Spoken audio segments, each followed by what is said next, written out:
the Senator Sifuna moved to court to stop any proceedings that will lead to his ouster from the position.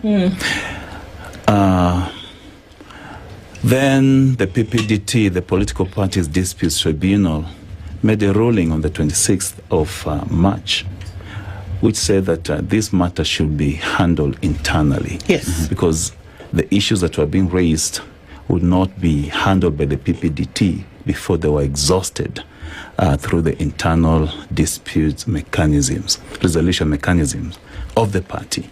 This was initiated as per the directives of the PPDT.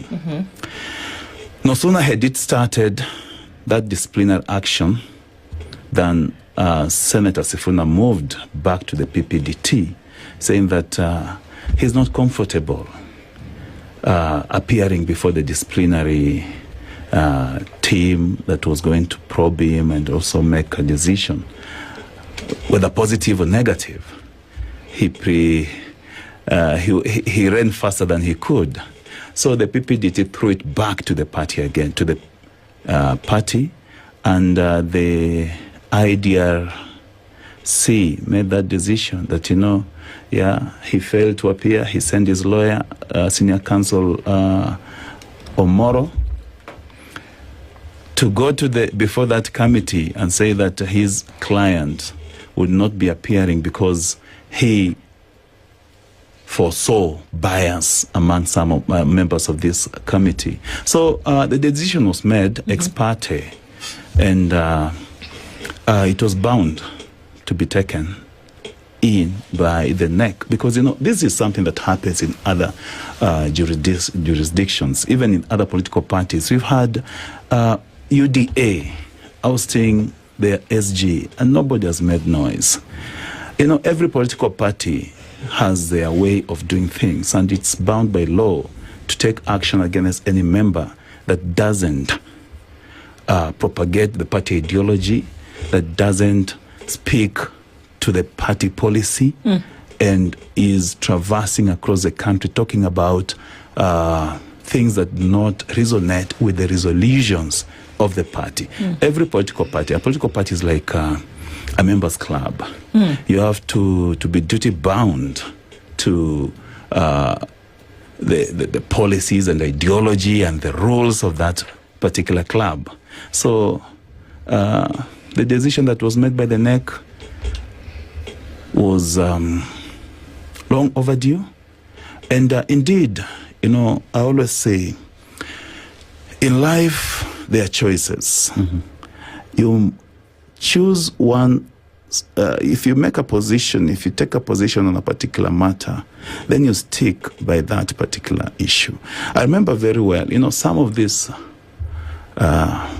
politicians or activists moving around are now trying to say that they're doing so in the spirit of the late Raila Amolo Odinga, And, Raila was a principled person. Raila would not sit and see things happen, or if he was uncomfortable with anything, he would just say no, and no was no to him. I remember when I was a small boy, back in the 90s, when he quit Ford Kenya, because he could not agree with what was happening in the Fort Kenya, and went and even resigned from his political seat, parliamentary seat, the Langata parliamentary seat, went to start a new political party, went back to the people and reclaimed his seat, So I think principles also make a man.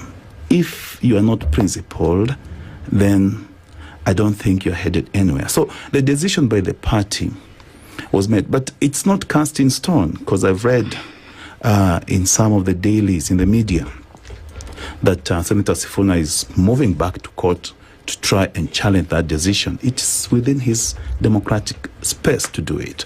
And he will do it, and the party will have their say, whatever decision that the PPDT will make. Okay, so where we are at the moment is that the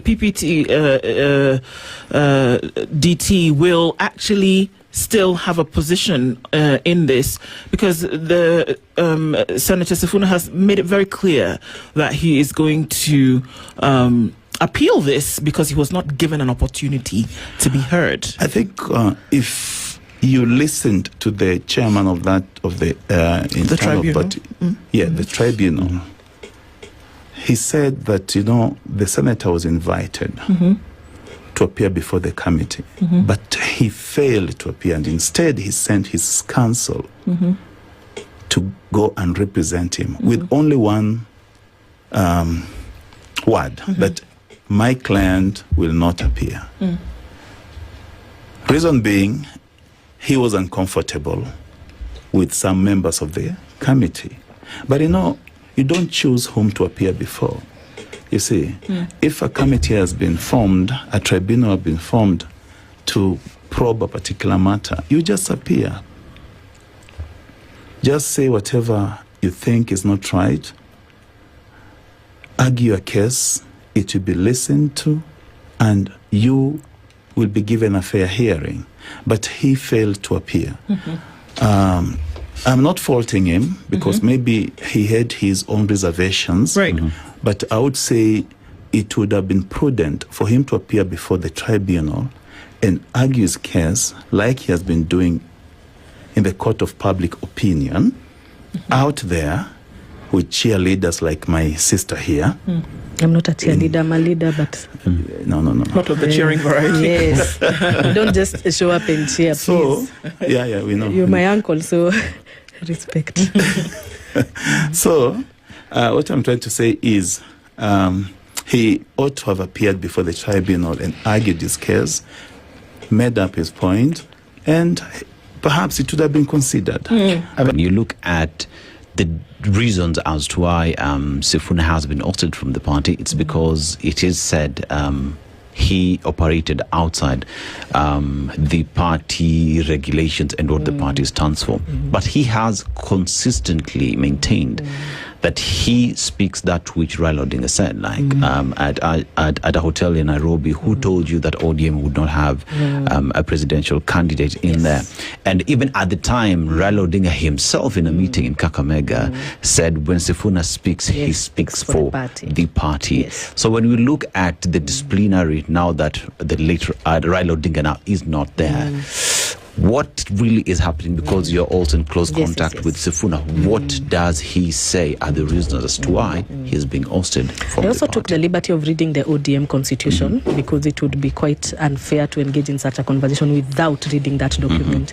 And I must say the drafters of that constitution probably did it because they may have foreseen what was going to happen in these recent times. Sifuna does not have a problem with being removed as the SG of the party. He has been consistent enough to say, can it be done within the laws and the constitution guidelines of ODM and the constitution? Article 7, sub-article 2 of the ODM constitution says two things. The supremacy of the party members should always be adhered to. And number two, the constitution, our Kenyan constitution, should be considered in matters of all party members.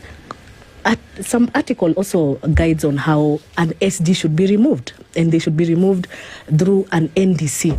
And the current NEC is not properly constituted. There was no NDC that was done by the ODM party to put Uhuru Odinga as the party leader and some more members of the the NEC officials. And so Sifuna is always questioning, who told you have authority to remove me as the SG and you are illegally holding specific party positions?